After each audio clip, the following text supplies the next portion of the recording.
Good morning, everybody. Betting for Breakfast back for another Saturday, powered by the Sharp app. Make sure you go download the app today. Track all your bets, get the best odds, be a better as we get into the NBA playoffs. We got a ton of great matchups, and we have some USFL matchups we're going to talk about. Tremendous show lined up today. I'm here with Lexi Wester, usually behind the scenes, sitting in the Yeah. big chair today. Very excited. And Lexi, how are you feeling about the NBA playoffs in general? It's a lot of fun now. The play-in tournament, very exciting, but we got some very interesting matchups coming up. Yeah. Those playing games last night were a great kickoff for the weekend. I'll tell you, it was some great setup for it. I'm excited. It's got some great matchups. I'm really excited for Nuggets and Warriors and the Grizzlies and Timberwolves. So yeah, it's going to be exciting. Good weekend. Yeah, lots of fun, especially in that Memphis, Minnesota. Two young teams, very exciting. You know, we saw Memphis get a little bit of playoff experience last year, and now, they get a chance to really do some damage in the West as a 2 seed. I think they're very undervalued. I think a lot of people talk about Golden State as they're the second best team in the West, but we're going to talk about all those teams, and then we have a guest today coming in a little bit. Tim O'Keefe from Fox Sports Philadelphia, the Gambler. He's going to talk to us about who he likes in the Mavs-Utah series, and we're going to talk a little bit about Memphis and Minnesota as well. That Mavs-Utah series, a very, very interesting turn of events with Luka getting hurt on the very last game of the season, and a lot of people had Dallas pegged. I know a lot of people flashing plus 1,400 tickets all over Twitter. They were like, hey, Dallas could win the West. They had the second best record since the All-Star break at 17-6 defensively, played very well down the stretch, and a lot of people like them to kind of make some noise and disrupt the Western Conference in the playoffs. And now without Luka, it's a lot of uncertainty, Lexi. Nobody really knows what's going on. Yeah, it's that was a crazy injury to happen, and it's definitely going to change the course of some things. I think as sports fans, we always feel like, and maybe it's me from Philadelphia, but I think there's probably a vibe like this in Detroit where our teams are cursed, right? We always look at it like something bad happens and you're like, we're cursed. How did this happen to us? Yeah. So, I'm sure you get the vibe in Detroit. I get it in Philadelphia. The people in Dallas have to be feeling that way. I couldn't imagine, being a Sixers fan, could not imagine Joel Embiid getting hurt on the last game of the regular season. I would lose my mind. I mean, I'd be counting myself out. I'm like, well, that was a good run. Good season. Yeah. Close the laptop, move on. We're out of here. We'll see you guys next year. But that has to be the feeling in Dallas. I know there's optimism. I know that, we're going to talk a lot about that with Tim. I know there's optimism. I know it's like, hey, maybe he could come back for game 2. It's just a regular calf strain, but I think there's concerns there with that type of injury. Can he aggravate it? But we're going to talk more about that series with Tim. Tim really likes to side on that. He's going to be coming on. And like I said, we're going to talk a little bit about Minnesota and Memphis. Last night, Lexi, I was happy to see. I went to sleep. I didn't catch the end of the game, but I woke up and my Pelicans pulled it out against the Clippers. And again, talk about bad luck. Talk about cursed teams. Paul George, playoff PG, out. COVID takes them out, and down goes the Clippers series season, really. And, as they're unable to get into the play-in tournament, they had a big lead in that game, and I liked New Orleans in that matchup just because of the rebounding edge that they had. And I just thought that, like, in order for the Clippers to be competitive, that they would just have to shoot the lights out because they weren't going to get rebounds. So that's extra possessions for New Orleans. But this Pelicans team is a lot of fun. They were a team I had my eye on ever since around the All-Star break. The injury to Ingram ended up hurting them and kind of like pushing them back a little bit after they started to gel. But I think they're going to be a lot of fun to watch in the playoffs. And it's great to see them doing it without Zion, right? I know. Well, and Ingram was just lights out last night across the board. I mean, like just their defense, the whole game, though. I mean, there's got to be some kind of Guinness Book of World Records that happened last night because between, the Clippers going on like 24-2 run and then Pelicans turning around and going on a 25-3 or something like that. It was just like, I just couldn't believe that they had the momentum to stop the Clippers when they were just, I thought the game was over. I was like, oh, no way Pelicans are going to win. And it just, down to the wire. What an effort. Yeah. A ton of runs, Mhm. and I love to see like a team like the Pelicans again, who the Zion situation, is Mhm. obviously aggravating for everybody involved. And does he want to be there? Is he going to come back? What's he going to be like when he comes back? Can he stay healthy when he comes back? All these are major question marks with a guy that was supposed to like transform the franchise, and now they're doing it without him. So it's awesome to see. Listen, the big prize last night was go get swept by Phoenix, right? So it's kind of, Right. it ends here, the fun ends here for the Right. Pelicans, but it's a good stepping stone. And we saw that Mhm. last year with, Memphis, like, hey, they win game 1 against Utah, they get smoked 4 games, they go home. But we saw how they were able to build on that, a young team, that experience, even though they got whooped in the first round. Build on that, come back next year stronger. I see big things for the Pelicans. Pelicans are a team I like. And also Trae Young, cold as ice. Oh my Again, back gosh. at it with his playoff performances. As he gets the Hawks into the playoffs, and they're going to take on the Miami Heat. And again, I was very happy to see that. I had, before the play-in tournament started, Brooklyn and Atlanta plus 240 as the play-in qualifiers. So I was a little disappointed. I did a spot last night on BetMGM tonight. Cleveland was smoking them at the time, and I'm like, oh, well, there goes that ticket. That seemed like a real good ticket, man, and ended up cashing. So Trae Young came through for us. Very exciting to see. So, Atlanta takes on Miami. They're going to have their hands full. I don't know if, they're going to be able to get through that series. 1 versus 8 is always tough. But let's get into today's matchups. Let's talk about today's bets, some of the series that we like that we want to talk about. I wanted to kick things off and talk about the Golden State Warriors, because they're a team that the market has always had a lot of confidence in. Like, it's almost like, we've seen them kind of get off to a hot start this year, and then they've slowly deteriorated. Steph Curry went a little bit cold, then they had all the injuries, and they just seem like a team at full strength that can play with anybody on the basketball court, but they never seem to be at full strength. There is somebody's banged up, whether it's Curry, Draymond, all those things happening. 6.5-point favorites against the Denver Nuggets today.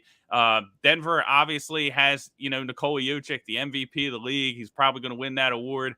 They don't have much else, right? It's pretty much him. I mean, Burton, they got some guys that can get hot and kind of, score a little bit, but it's really him out there doing it by himself. And, it's a lot to ask, I feel like, from this Golden State team who's actually got some benefits from going through these injuries. I think you've seen guys like Jonathan Kuminga and, Jordan Poole really kind of coming into their own, getting more minutes that I think they're going to have to count on them in this series. So I like, Mhm. I like Golden State in this series. I'm not sure Denver plays enough offense. I would probably lay the 6.5 in game 1. What are some of the things that you're looking at, Lexi, in this series between the Warriors and the Nuggets? Yeah, I just, bringing out my Michigan homer, I love watching Jordan Poole just kill it and succeed in Mm-hmm. the NBA.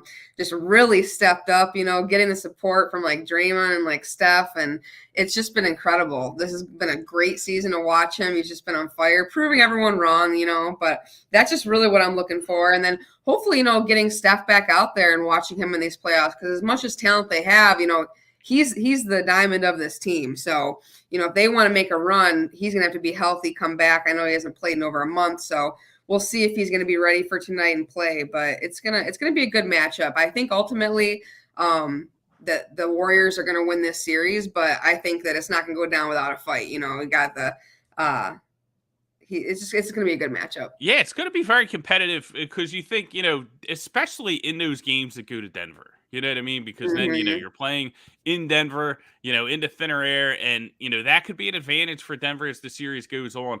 I think Jordan Poole's interesting in the sense that you're seeing him, kind of grow and develop, right? And now that, Mm-hmm. like, Steph's coming back and Jordan Poole doesn't want to go back to the bench. Like, he's been very adamant, like, hey, like, I deserve to be on the court. I deserve to be Yeah. a starter. And it puts Steve Kerr in an interesting position, right? It's like, okay, like if I do, he has earned the right to start, but if I do start him, who am I pulling off, right? Am I going to pull off Wiggins? I'm going to lose a lot defensively, right? You know what I mean? Right. And Wiggins is a guy who, mentally, I don't know, like he could benefit, I think, from, starting and feeling like he's a contributing part of the team. And, Mm-hmm. doesn't have a ton of playoff experience, that sort of thing. Or, do they pull Looney off and go small, against a Denver team that has their really only player is Nikola Jokic. So I don't think he can do that either. So I think he's kind of in a, between a rock and a hard place. It's like picking out of your children sometimes. Like, hey, I got one thing. Must be a nice problem to have, though. Let's who's going to go to the game? You know what I mean? But, well, it's like you don't want to get Jordan Poole upset after so much how so far he's come this year by, delegating him back to the bench. But then at the same time, you have Wiggins who can really gain valuable experience, never really came off the bench. So now are you going to go into the playoffs putting him into a new role? I think it's a tough situation, but I do think they'll figure it out. I think Steph just kind of like rises up. There's a little bit worries about like, hey, how's he going to come back off the injury? Like he's been, so good in the playoffs throughout his career. It's hard to see for me to imagine him coming out and not, playing as the Steph Curry that we know. So I do like Golden State in the matchup. I like them in the series. I would lay the points in game one. It'll be interesting to see how it goes. I think, Denver probably has a chance to win one of those two games, and I think we finally eventually see, Golden State pull away in like six games or so. But looks like we're going to have Tim on in a couple minutes. Let's bring him on if we can. And he's going to talk to us a little bit about the Dallas Mavericks and the Utah Jazz. Tim, how you doing, my man? Thanks for joining us. Mark, doing great, man. Thanks for having me on. It's a good day. NBA playoffs starting up. Awesome. Listen, I listened to all your hits over at Fox Sports Philadelphia, The Gambler, doing a tremendous job, especially in the NBA. And, I was talking to Lexi about it a little bit earlier. I wasn't sure, like, this was a year where I felt like there was going to be a lot of opportunity to get some underdogs. And I'm like, it's a little bit wide open. We're seeing some of the teams that were at the top, like Golden State, kind of get banged up. Utah showing some warts, especially in the Western Conference. And with the East being so competitive, I thought that like, hey, we could get some really good dogs in these plus money series prices. And then it shook out with the seedings, and I was like, I'm not so sure now. You look at it and you're like, hey, like a lot of these matchups, I ended up gravitating towards the favorite. You know what I mean? Especially, with our hometown Philadelphia 76ers. Yeah.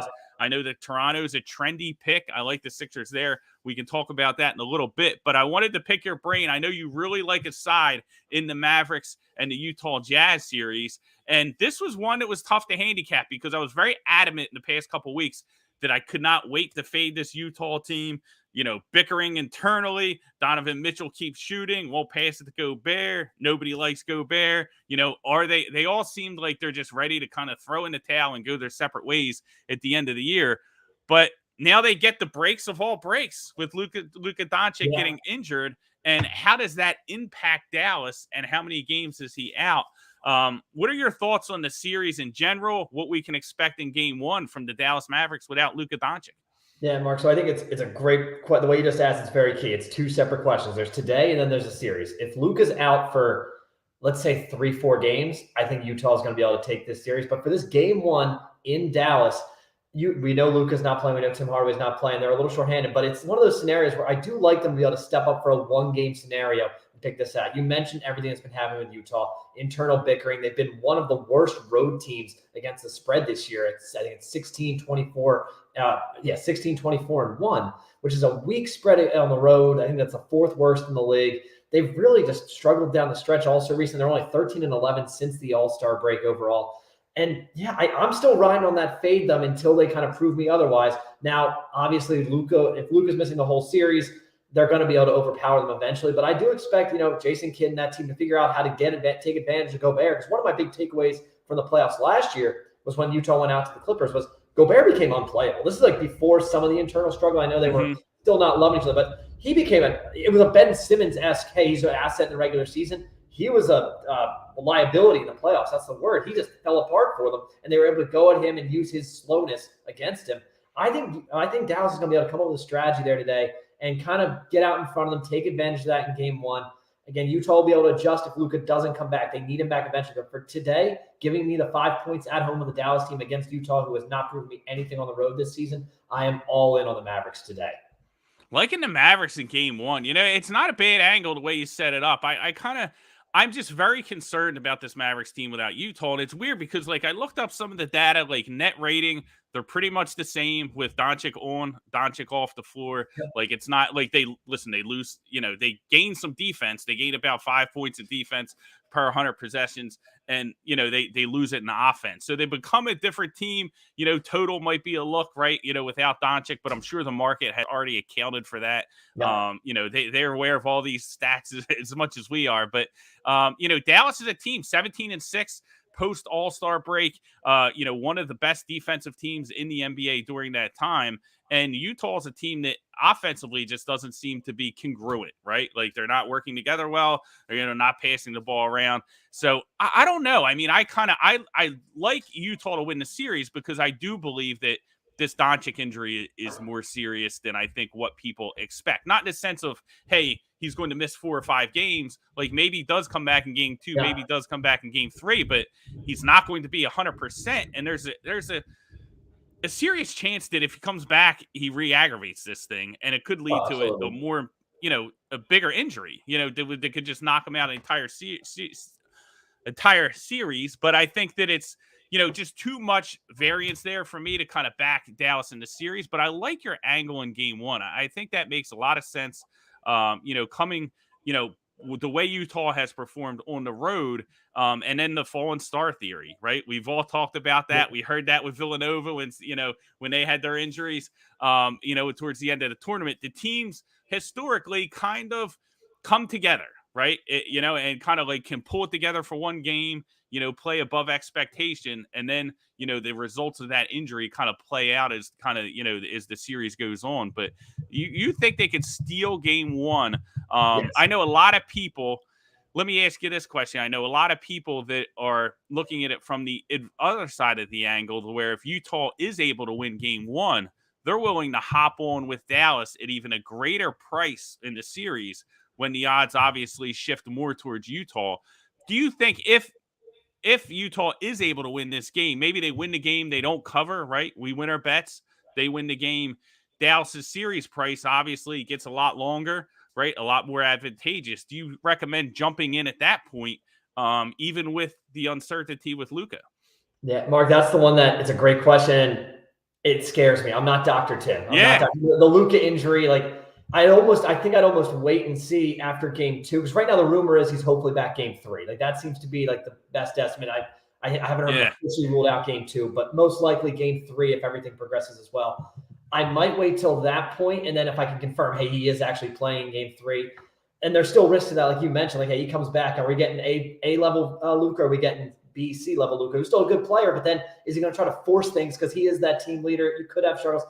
I'm a little nervous with that strategy. I like the Mavericks in game 1, and honestly, if they take game 1, the series price, I get it's going to go down a little more, but that's going to make me feel even better about them maybe leaning in that series. I'm a little hesitant if Utah comes out and let's say they dominate game 1. If that does happen, which obviously I don't think it will, but if that does happen, it's going to scare me betting on Luka to carry us back when he's coming back. And you're right, we don't know what level of him we're going to get. So while I respect people's theories out there, that one scares me a little bit.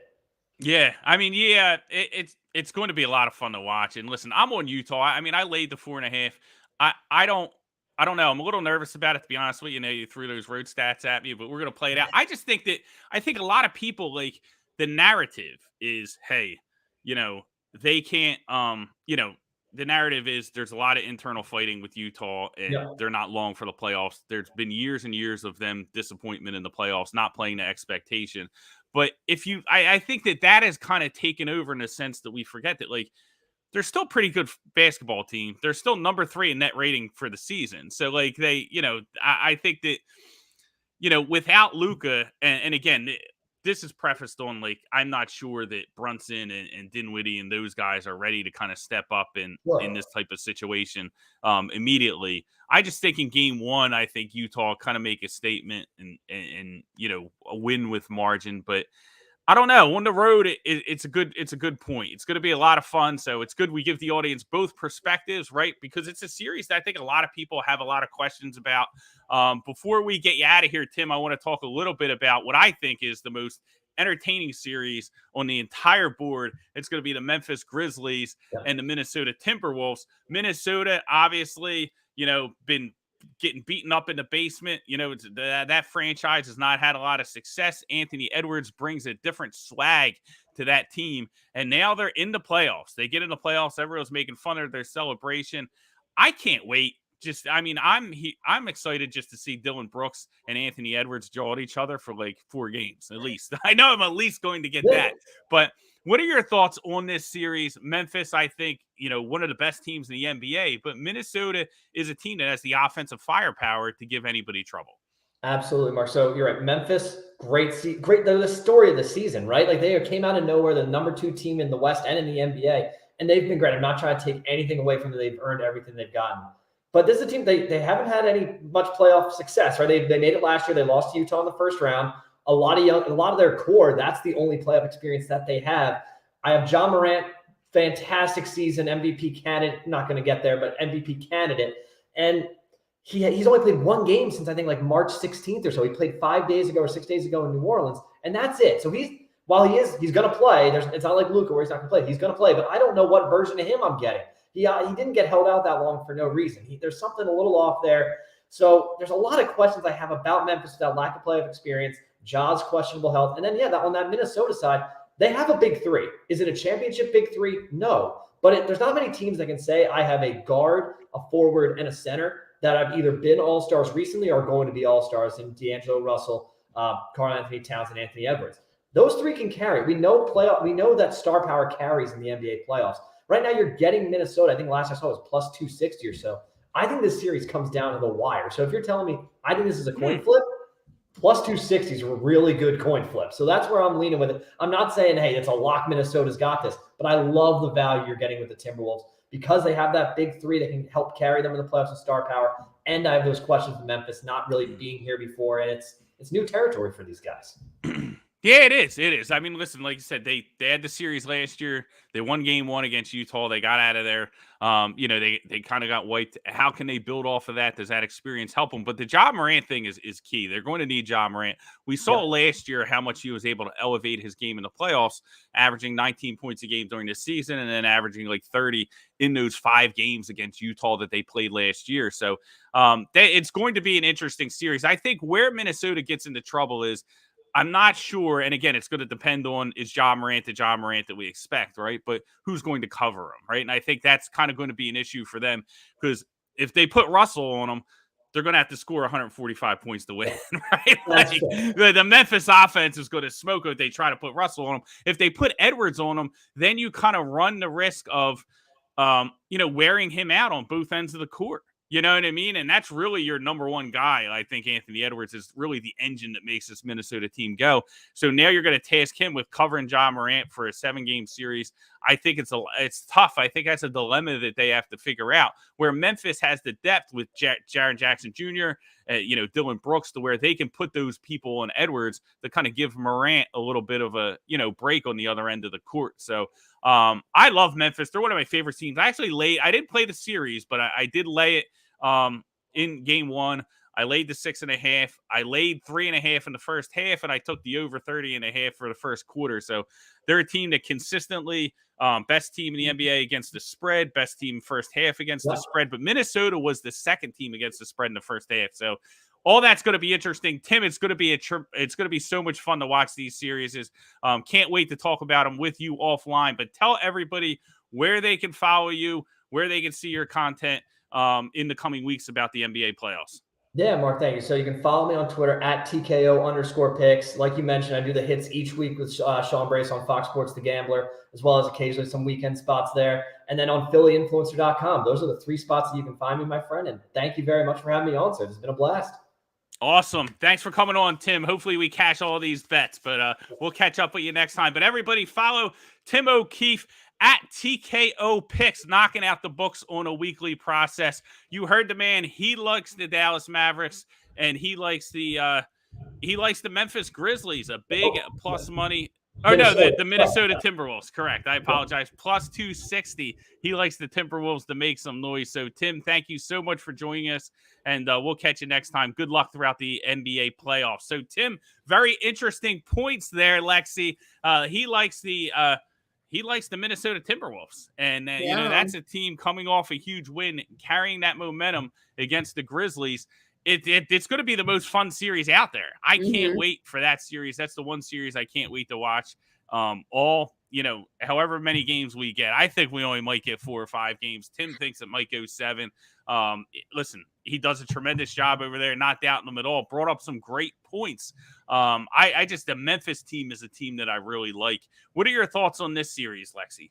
Yeah, I'm excited. He made some good points though about like just Ja Morant, like what version are we gonna get? Is he going to be healthy? But the key thing is when he's on the floor, he makes a great impact. But when like the team without him, they've actually got an incredible record when he doesn't play. So it's like, it's not in the same sense of when like Luka's out, their main player, they still got a chance. So I think it's going to be a good series. I think that Memphis takes this. But hey, if it goes to 7 games and we get some extra playoffs, I'm down for it every time. So I love and it's going to be fun because it's 2 young, energetic teams with star players that like to get in transition, like to run. But Memphis, I just think, has a pretty strong advantage defensively.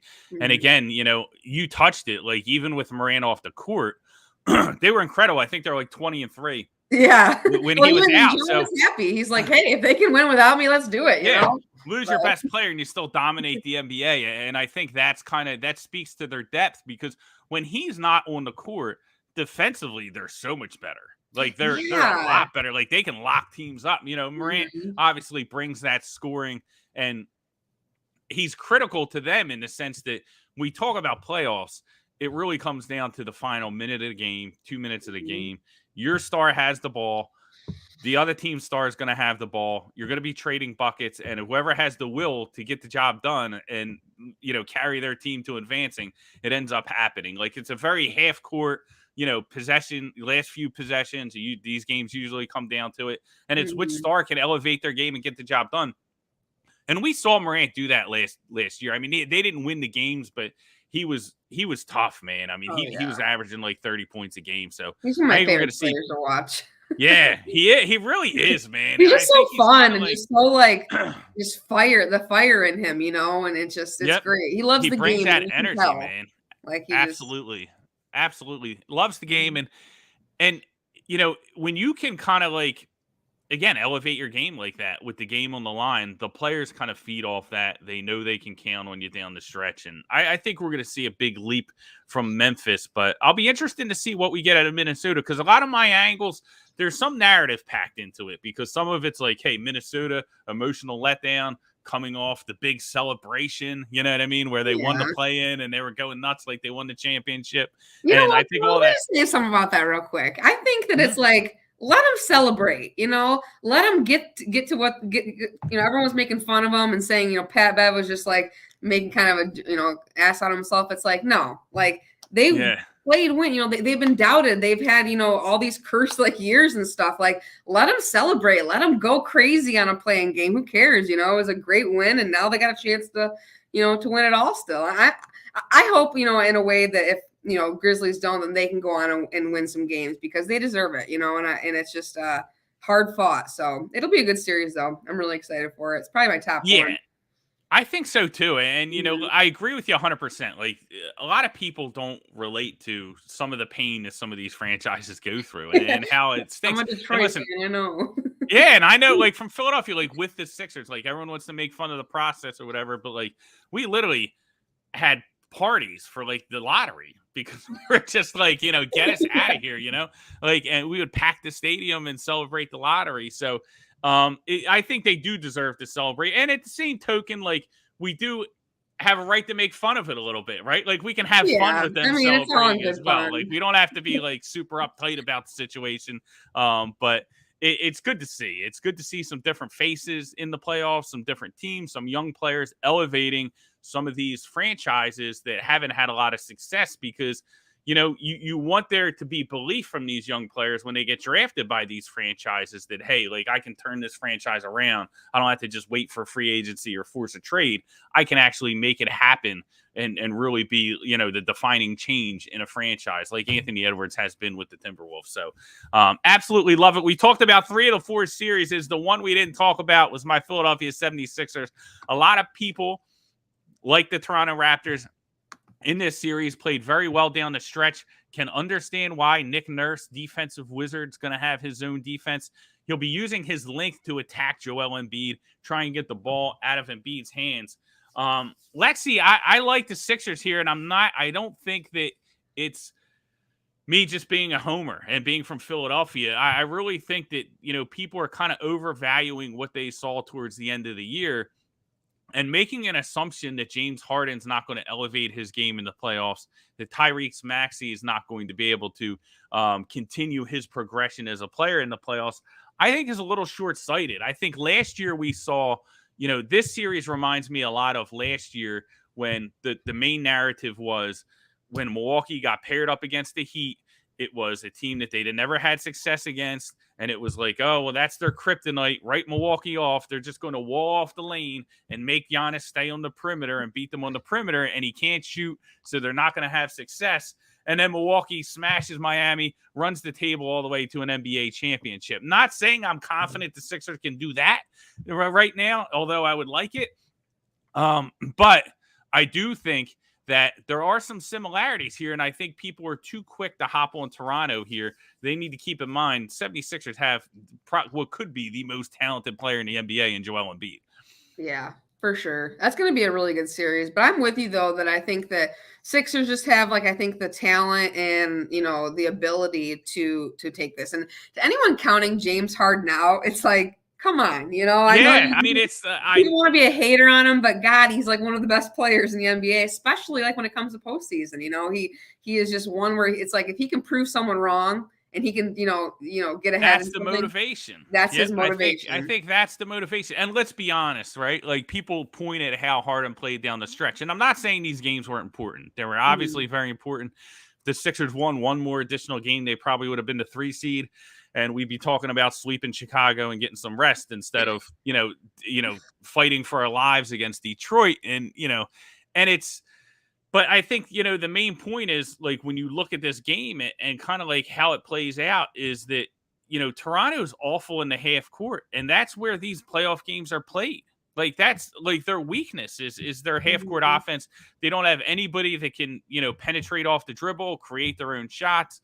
Like, yes, Fred VanVleet's a good shooter, but even he's coming off a knee injury. Scotty Barnes had a hell of a season as Rookie of the Year. I get all that, but I just think that the Sixers in the half court are designed to win when you look at how they, get to the line with their free throws. They got to get it down to Embiid. Embiid has to be disciplined and stay in the post. He can't let Siakam kind of drag him out to the perimeter on both ends of the court, right? He has to do his damage in the paint offensively.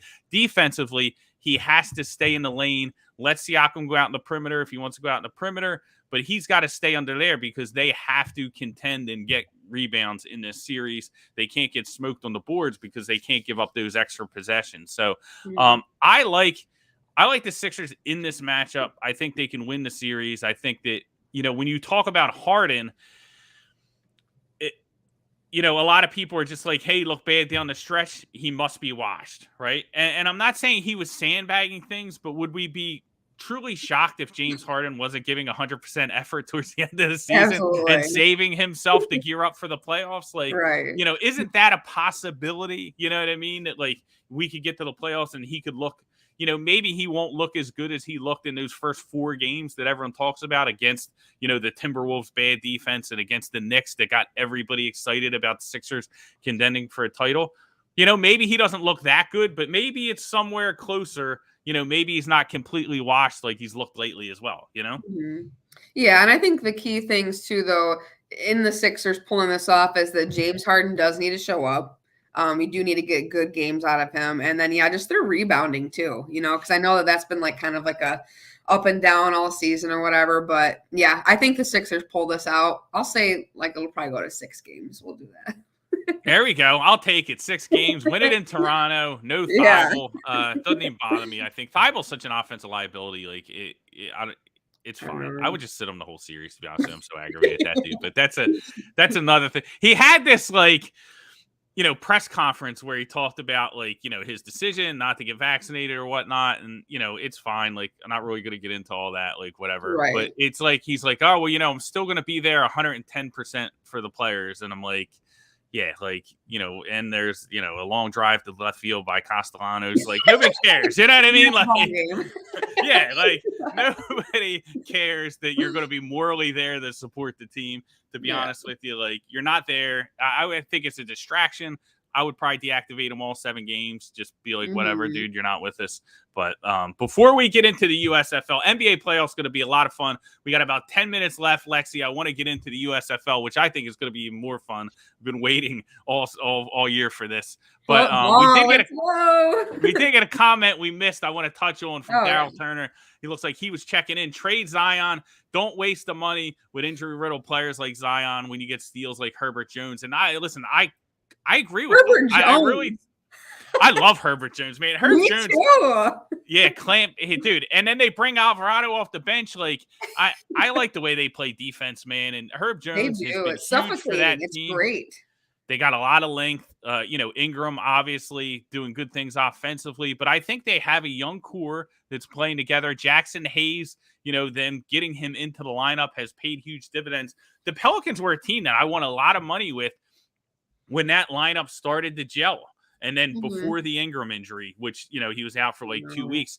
And I was actually on a lot of spots, a lot of media appearances where I was talking about if they can get into, at the time, they were really rolling before the Ingram injury. And I was like, if they can get a top, into that 6th seed and avoid the play-in, I think they could be live in the first round, because then they would have avoided, the Suns in the first round or the Grizzlies in the first round. And they could have gotten the 3 seed out west, which is, Golden State, much more advantageous, when you look at those teams, after Phoenix and Memphis, you get your Golden State, your Dallas's, Utah. So at the time I was like, hey, if they could get the right matchup in that 3-6 series, I would have actually thought they were live to win the first round. It could have been a lot of fun for the Pelicans, but I love them. I think they're a fun team to watch. And again, it's another franchise that has been through it, where you see, them kind of pulling themselves up by their bootstraps, so to speak, and just getting the job done organically. Love to see it. But yeah, I agree. Trade Zion, get him off the books.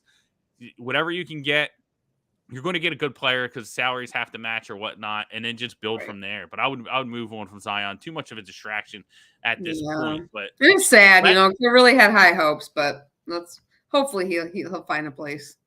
Yeah, I don't think he's I don't know. I mean, there was all that talk he wanted to go to New York early, and it's just, I don't know, man. I don't think he's got his head on straight. You know what I mean? And not saying he doesn't have time to turn things around, but I think as a young organization like the Pelicans, I agree 100% they have to move on. But let's get into the USFL. Football season is back this weekend with spring football. I'm so excited. I love these secondary leagues because there is a lot of opportunity, I feel like, in the betting market to take advantage of, the general public and the market. And the market's really inefficient. So in the sense that, during the NFL, if you have a side and let's say you have a favorite and they're -4, and then, you're betting them and you like them, and then you wake up on Sunday morning and then you see that favorites down to -2 and the market's moving in the other direction. Typically you're sweating and you're in trouble and you're scouring, Twitter to be like, hey, what injury did I miss? What's going on?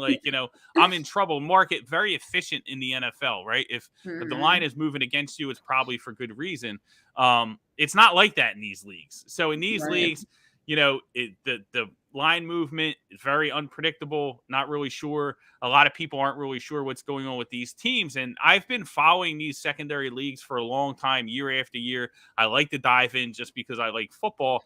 And I feel like it gives me a leg up because I've seen these players play in this type of environment before. So I'm very excited for these games. Lexi, I know the Michigan team has Shea Patterson, quarterback from, the Michigan Wolverines, and also Jeff Fisher, who has some NFL experience. I know a lot of people poke fun at him because of how his tenure ended with the Rams, with the hard knocks, we're not dealing with this 7-9 bullshit, or whatever, Right. his comments were. But it's he's a guy who brings an old school NFL philosophy to the USFL. And, so it's going to be a lot of fun, I think, for Michigan. Yeah, I was excited when he was named coach. It's like just in the fact that Michigan gets a team, super hyped because there's only 8 teams. So I was really shocked when Shea Patterson went #1 overall. That still kind of like blindsided me, but hey, let's run with it. I think that he's got some potential, and I'm hoping we can beat those Houston Gamblers that we play tomorrow. I think he got a good shot. So that's a game that I did not play on the line because I didn't, the spread I did not play. I think the Gamblers with these two teams, like Jeff Fisher, the team's going to look exactly like you think it's going to look, right? Like he comes from that Dan Campbell mold of like, hey, we're gonna line up and we're gonna beat you 2 yards at a time in a cloud of dust. And I think that's could be beneficial in a league like this early on, right? Because some of the passing offenses aren't going to be the continuity. That stuff's not going to be there. So Fisher is a team. One of the most interesting things I think about the Michigan Panthers is they have on their roster carrying as many tight ends as wide receivers. So 4 tight ends, 4 wide receivers. That tells you what they're going to do. So I do have a big play in this game on the under. I know a lot of people are just blind betting every under. I did not do that, but this is an under that I did take just solely because of when you look at these two teams and how they're constructed. Fisher built this team to run the ball. He has all these tight ends, power running game. That's what he wants to do. Again, they have a good wide receiver in Jeff Bedett, who had some experience with the XFL's Dallas Renegades. He was one of the best wide receivers in the XFL. But is that continuity going to be there week 1? I'm not so sure. I don't think so. I think they're going to try to be very run heavy in week 1. And I think you're going to see the same thing out of Houston Gamblers. Now, they're a team I think could be one of the best defenses in the league. So now you have a team in Michigan that wants to run against a tough defense. Everything's going to push that total. We're looking at a low-scoring game because Houston offensively, I think it's going to be a competitive game because offensively, quarterback Clayton Thorsten is just not very good, right? And he was here in Philadelphia. We drafted him as the Eagles. And he struggles with things, and this is what bettors need to watch out for. This is kind of like a key thing. The market's going to value quarterbacks that have NFL experience, but that doesn't always translate to experience in this league.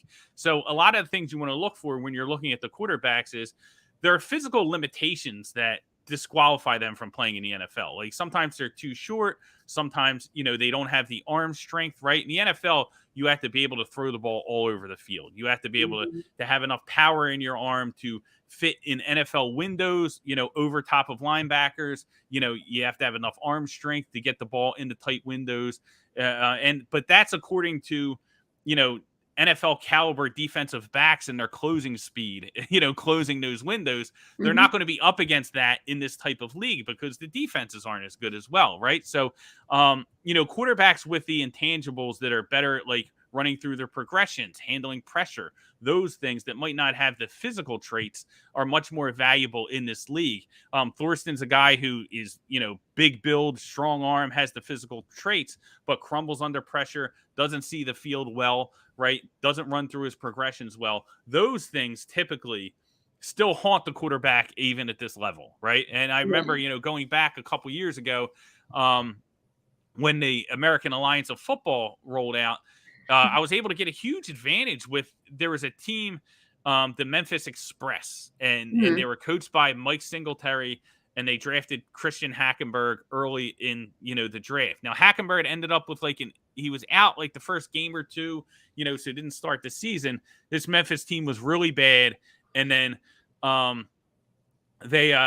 Hackenberg came back, and they were and there was huge line moves. Like people expected Memphis to win because of Hackenberg, and it lasted for a couple weeks. I was just fading them. I'm like, dude, this dude stinks, can't read defenses, fade week after week. And it paid out because the market, because of his NFL experience, the fact that he was drafted in the second round, valued him so much, but he really, is not a good quarterback. Can't read defenses, can't play quarterback. So there's a lot of kind of nuance that goes into this league that I think is going to be a lot of fun. But the quarterbacks are going to be very important, Lexi. So I think we're in for a competitive game here with Houston and Michigan.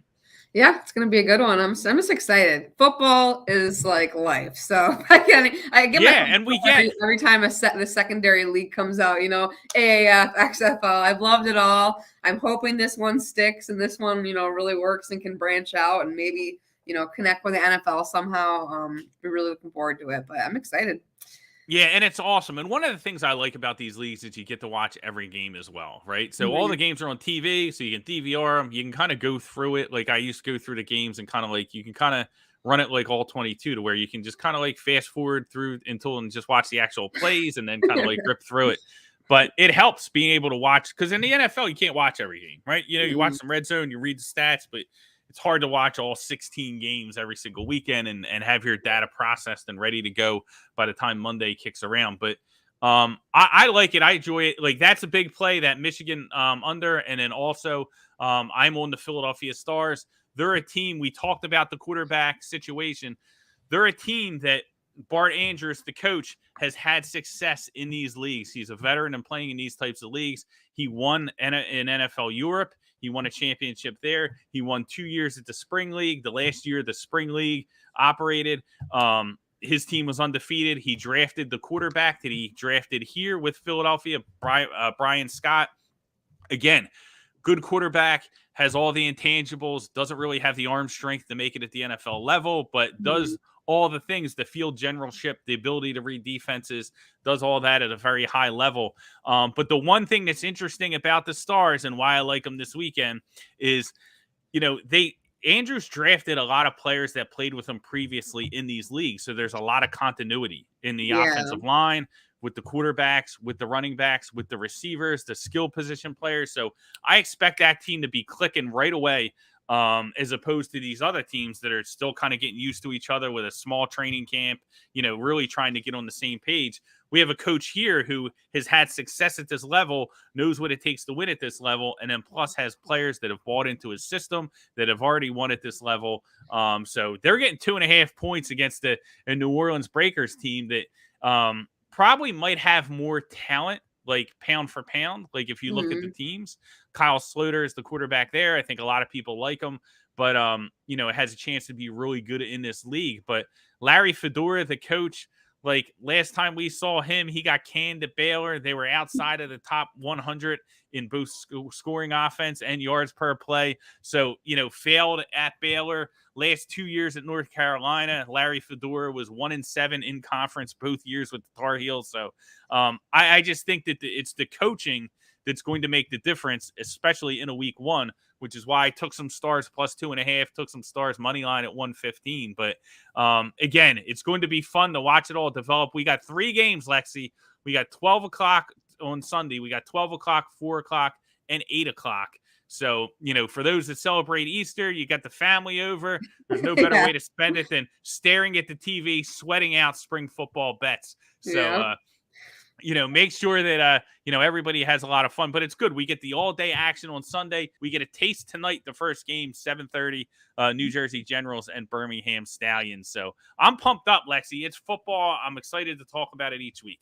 Yeah, hey, and I'll say I'm gonna be pulling for your Philly Stars sometimes. We got my guy Channing Stribling on cornerback, so from Michigan. So nice. And I love seeing my guys. Doesn't matter where it is, so I'll be supporting them no matter where they go. So it's cool. It's going to be a lot of fun. So hopefully both teams are in the championship, right? Michigan, right. And we can talk about it and battle it out. I do have 2 futures tickets. I got Philadelphia at plus 600, and I have Tampa Bay at plus 550. Tampa Bay has Todd Haley as coach, who we know has had a lot of success in the NFL. Devising good offenses. And another thing to keep in mind before we get out of here, I know we're running a little bit late, is outside of the quarterback situation, the coaches that are aggressive are offensively and are aggressive with, the extra points. You have the option of going for 1, 2, or 3 points after a touchdown. Those coaches that are aggressive offensively are the coaches that could have a lot of success in here. That historically they had success in the XFL, they had success in the AAF. In the AAF, we saw Steve Spurrier. He had the best team with Orlando, obviously big offense.